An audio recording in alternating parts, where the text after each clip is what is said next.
Good morning. Jorge Vilda, Spain's Women's World Cup winning head coach, has been sacked amid the ongoing Luis Rubiales scandal. Montse Tomé has been named as his successor, becoming the first woman to hold the position. Spain's win was overshadowed by the country's Football Federation president Rubiales kissing forward Jenny Hermoso, which he said was not consensual. Most of Vilda's coaching staff resigned and 81 players refused to play for Spain in the aftermath. Rubiales has refused to resign, but has been provisionally suspended by FIFA, football's world governing body.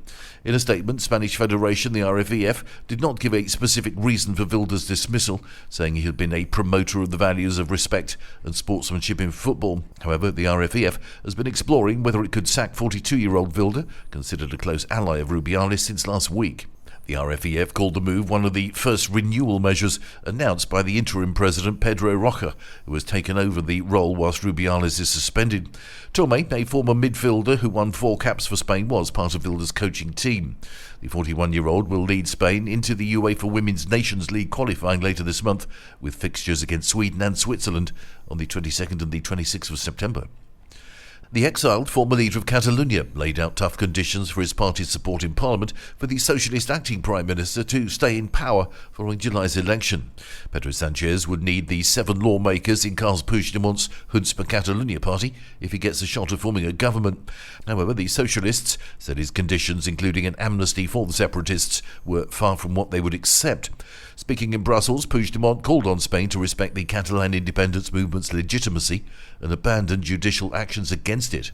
Acting government spokesman Isabel Rodriguez reiterated that the socialists would not do anything that broke constitutional bonds.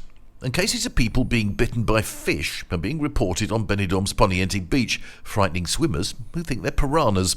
The species look for moles, warts and small wounds on people's skin, especially older folk.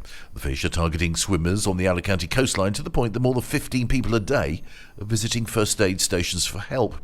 The Oblada melanura is the scientific name of this aggressive species, and they're more typically seen around the island of Tabarca, where tourists feed them in the port. Experts agree that the Mediterranean is much warmer, which alters the behaviour of marine life. The Institute of Coastal Ecology said the fish get closer to the beach due to the trend of attracting them with food, in order for people to film them with their underwater cameras. That's the latest from TRE. I'm Bob James.